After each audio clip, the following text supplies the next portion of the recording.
Olá, bruxas e bruxos do planeta Terra. Meu nome é Kali, esse aqui é o Diário Encantado, um projeto onde eu falo um pouquinho do meu dia a dia sobre a perspectiva da astrologia tradicional e do sincronário da paz, para que a gente se lembre que a magia é a nossa verdadeira realidade e para que a gente se acostume a ser grato por cada dia que a gente vive e a explorar essa gratidão através dos diários, sejam eles escritos, falados, pensados, enfim, ter esse prazer em explorar cada dia, que é quase como se fosse uma unidade de vida, onde a gente nasce, se desenvolve e morre. Se você ainda não é inscrito no canal, se inscreve não só para acompanhar o Diário Encantado, mas para acompanhar os outros vídeos que eu posto sobre energia vital, sexual, vida afetiva, tempo, todos os oráculos possíveis. Tem muito conteúdo aqui já nesse canal. Bom, para começar, hoje eu trouxe um tema bem importante, insights urgentes dos últimos dias. Muita gente me pediu para falar sobre rejeição. Muitas pessoas que eu estou acompanhando em consultório estão passando por essa cura, né, pela cura da rejeição. E hoje eu vim contar um pouquinho quais são os mecanismos mágicos que a gente pode usar para curar a rejeição e qual mindset que a gente pode ancorar para ter um pouquinho mais de noção sobre o porquê que a gente se sente rejeitado. Eu queria começar dizendo ou te lembrando que a rejeição ela não existe. A rejeição é uma ilusão da sua mente. Isso é o primeiro passo para a gente começar esse processo de cura.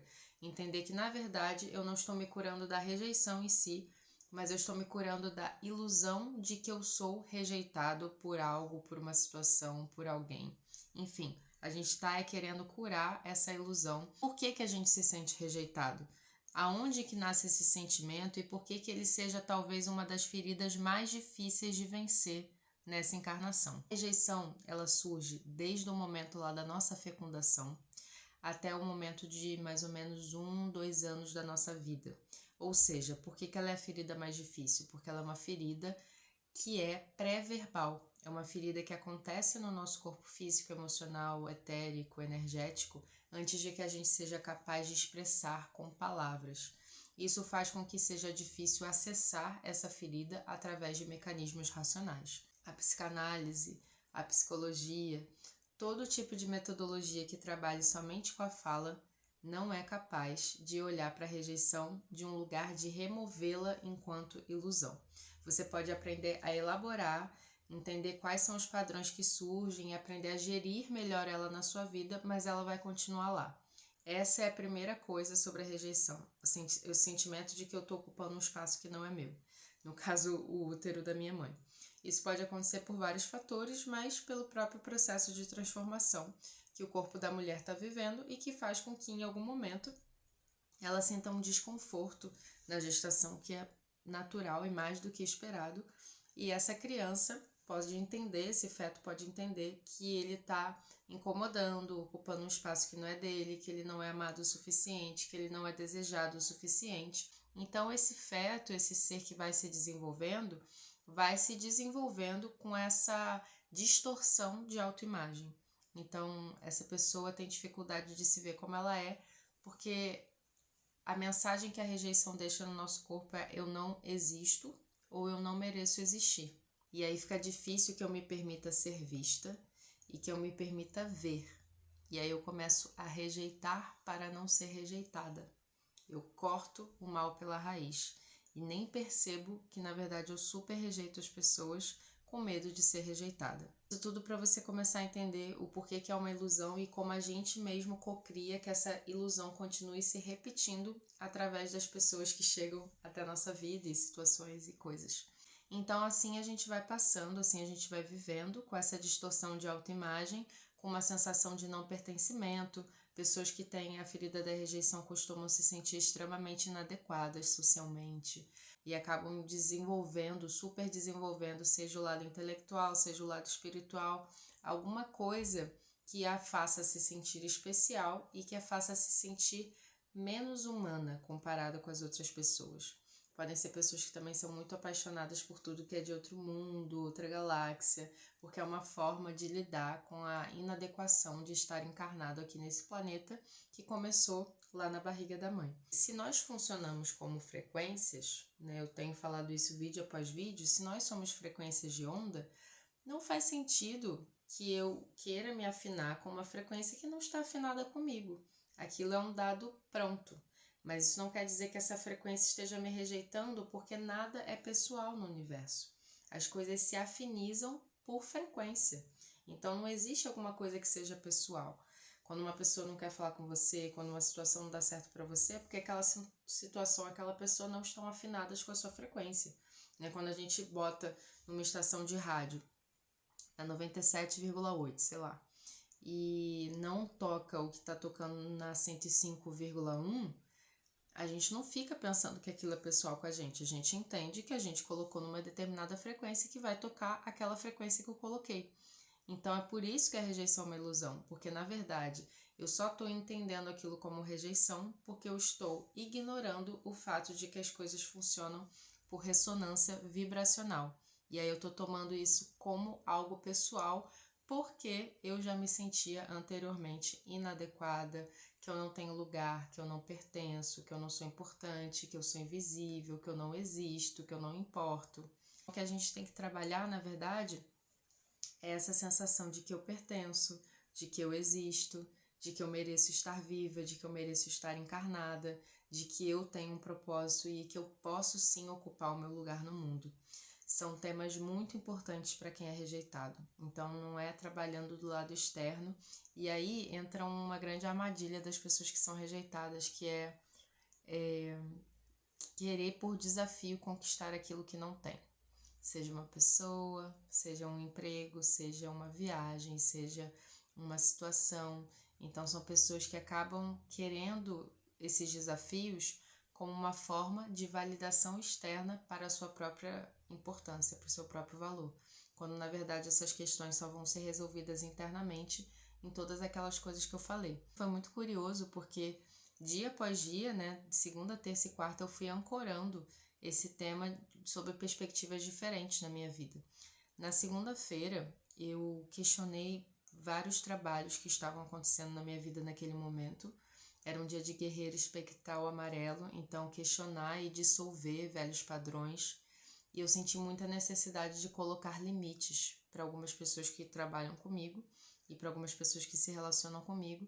E eu percebi o quanto é difícil para mim colocar limites, porque na minha infância eu não tive esses limites dentro da relação familiar, né? Na minha casa, basicamente, se você é da família, você tem que aturar tudo que a pessoa faz. Então, como desrespeitaram os meus limites, eu aprendi que amar é desrespeitar os meus limites e os limites do outro. E aí foi muito bonito ver o que acontece quando eu deixei os meus limites claros de forma amorosa para as pessoas que trabalham e se relacionam comigo, e elas acolheram, e eu percebi que elas respeitando os meus limites, eu podia ser uma pessoa muito melhor e servir muito melhor dentro do meu trabalho. Então, muitas vezes as pessoas que têm a ferida da rejeição têm essa dificuldade de colocar limites, de aceitar limites, de lidar com os limites, porque o medo da rejeição é tão grande que às vezes o limite em si parece uma rejeição. Se a pessoa diz, olha, eu não quero sair com você porque eu estou precisando de um tempo para mim, ela está colocando um limite dentro da relação, mas ela não está necessariamente te rejeitando. Ela está se respeitando e se amando, e quando a gente sai da ilusão da rejeição, na verdade a gente aprecia esse gesto. E a gente toma ele, às vezes, como uma inspiração quando a gente está com dificuldade também de colocar limites. Então, a frase que eu ancorei na segunda-feira foi: tudo que não é sim é não. Quando a gente está em dúvida sobre fazer ou não fazer uma coisa, provavelmente é porque você não tem que fazer, porque senão você não estaria em dúvida. O sim, ele é muito óbvio dentro do nosso corpo físico. A gente sente ele de forma leve, de forma certeira, de forma aguda. Eu sinto muito meu sim aqui na região do meu terceiro olho. E como boa geminiana, eu passo por muitas dúvidas e eu aprendi a consultar o meu corpo. Saber que o sim é leve e o não é pesado. Se alguém me chama para tomar um café e eu quero muito aceitar por motivos racionais, porque eu quero que aquela pessoa goste de mim, porque eu acho que vai ser importante profissionalmente ou afetivamente, mas o meu corpo pesa quando eu penso em aceitar. Então, o que vale mais na sua balança hoje? Na minha balança hoje vale mais ouvir o meu corpo, porque eu sei que ele está me dando indícios e dicas que têm informações preciosas do meu inconsciente e do meu subconsciente e também informações preciosas que ele capta do planeta em si, com captadores que a gente ainda não tem capacidade de traduzir racionalmente, que talvez aquele não seja um bom dia para isso. Isso me aconteceu na segunda-feira. Eu estava para ter 2 reuniões de trabalho e eu estava nesse dia super questionador, colocando os meus limites de forma clara. As reuniões foram canceladas e no dia seguinte elas aconteceram e eu percebi que foi muito bom que elas não tivessem acontecido na segunda-feira, porque eu acho que eu estaria muito confrontadora. Não vou dizer agressiva, mas eu estaria muito confrontadora. Então, ouvir o nosso corpo, e eu não queria fazer aquelas reuniões, eu não queria mesmo. É o melhor caminho para ouvir o nosso próprio sim, mais do que a mente racional. Principalmente quando a gente já está no caminho há um tempo e a gente já tem mais consciência daquilo que nos faz bem. E principalmente para quem está no processo de autocuidado de uma forma mais fiel a si mesmo. E aí na terça-feira, que foi um dia de terra cristal vermelha, foi um dia de nutrição. E aí é um dia que eu me conecto muito com a Terra mesmo, sabe? Enquanto planeta, enquanto minha mãe, enquanto corpo maior que eu, do qual eu faço parte. E eu percebi o quanto eu estava cansada, o quanto eu precisava me nutrir e pude perguntar para o meu corpo qual era a nutrição mais importante para ele naquele momento. E aí foi muito bonito, porque a gente fez um jantar aqui em casa, estava na cozinha, parecia que a gente estava realmente assim mexendo no caldeirão da bruxa, a gente estava conversando e rindo e se tocando e falando coisas divertidas. E eu tinha várias coisas para fazer profissionalmente, mas eu escolhi estar com elas porque meu corpo disse que sim, que eu precisava me nutrir daquela forma. E aí eu quero trazer aqui ou lembrar para você o quanto a percepção do tempo é relativa e a contagem do tempo, na verdade, ela é quântica e kairótica. Kairótica vem de kairos e não de cronos. É o tempo enquanto percepção e não enquanto coisa cronológica que pode ser mensurada de forma linear. Porque eu estive com elas, a gente jantou, riu, conversou, bebeu vinho. E depois, quando eu vim para o meu quarto, eu consegui trabalhar, porque eu estava tão nutrida, tão feliz e com a alma tão cheia que eu consegui servir da onde eu precisava servir. E talvez se eu não tivesse jantado com elas e tivesse tentado me trancar no meu quarto para poder trabalhar, eu não conseguiria, porque naquele momento eu não tinha energia vital o suficiente para doar. E a gente não tem muita noção dessa coisa da energia e do tempo, que é algo que eu quero ensinar no próximo curso que eu vou lançar, justamente como fazer essa magia entre ter energia vital de qualidade e saber lidar com o tempo de uma forma quântica e kairótica, e não de uma forma linear e cronológica. E aí a frase que eu ancorei ontem, nesse dia de terra cristal vermelha, que é o tom da cooperação, e nada mais simbólico do que esse jantar que a gente teve aqui, foi: onde não puderes amar, não te demores. Frase que é atribuída a Frida Kahlo, mas na verdade foi dita por uma atriz italiana, que agora eu não me recordo o nome. Mas essa frase diz muito sobre o quanto a gente tem que realmente se nutrir nas frequências e nos espaços que sintonizam com a nossa frequência e com o nosso espaço. E aí, voltando no assunto da rejeição, por vezes, quando a gente está nessa ilusão, a gente acaba tentando buscar nutrição em espaços que não tem nutrição pra gente. Como eu brinco, é que nem comprar sorvete no açougue. Não vai ter, e não é pessoal, só não tem. E aí hoje, que foi um dia de espelho cósmico branco, o espelho é um selo bem desafiador para mim, né? E hoje eu já entendo melhor o porquê, já que a ilusão é uma das coisas que eu tenho a vencer nessa encarnação, tendo nascido na onda encantada do macaco, né, que fala sobre ilusão. Eu percebi uma coisa, estudando o Sincronário da Paz, que me ajudou muito a ancorar essa situação de que nada é pessoal. Eu estava estudando os skins de pessoas da minha família, de pessoas com quem eu já me relacionei, para poder entender melhor o que eu venho buscando e com quem que eu venho lidando, né, com quem eu escolhi lidar, principalmente karmicamente falando, que é a minha família de sangue. E eu fiz o Kim do meu pai, e o Kim do meu pai, agora eu já não me lembro o tom, mas o selo dele é vento branco. Agora eu já não me lembro o tom. E o vento, ele é o selo que me desafia, como um humano amarelo, assim. E apesar do meu pai ser uma pessoa maravilhosa, a gente sempre teve muita dificuldade de comunicação, e vento é comunicação. Eu e meu pai, a gente se comunica de formas muito diferentes. Eu sou bem racional e bem verbal, e meu pai é bem afetuoso e metafórico, não sei como dizer.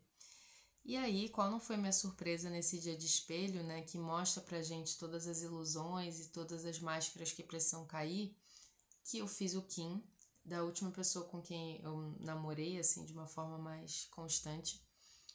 E o Kim dessa pessoa era igual ao Kim do meu pai. E fora isso, na astrologia tradicional tinham várias semelhanças também com o mapa do meu pai. E foi realmente uma pessoa que parece que entrou na minha vida para me lembrar esse amor que eu já tinha, né? Quando eu encarnei escolhendo ser filha desse homem.